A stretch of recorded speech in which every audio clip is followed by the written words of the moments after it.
তার বাবার হত্যাকাণ্ডের পথ উল্লাস প্রকাশ করেছে, সে এই জাতির কাছ থেকে প্রতিশোধ গ্রহণ করবে। এই ছিল শেখ হাসিনার ঘোষণা। এরপর 1975 সাল থেকে 2024 সাল গঙ্গা যমুনার পানি, সুরমা নদীর পানি বহু গড়িয়েছে। এই 50 বছরে বাংলাদেশের মানুষ প্রত্যক্ষ করেছে শেখ হাসিনার জিহাংসা রাজনীতি। এদেশের মানুষ দেখেছে শেখ হাসিনার প্রতিশোধ পরায়ণতার রাজনীতি।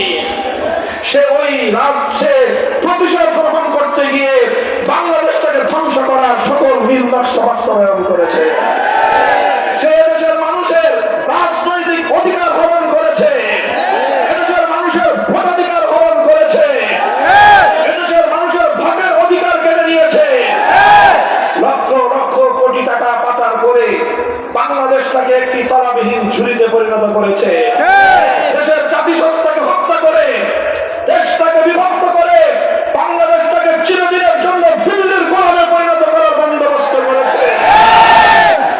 আর এভাবেই তার স্বপ্ন ছিল বাংলাদেশটাকে একটি ভারতের অঙ্গরাজ্যে পরিণত করবে।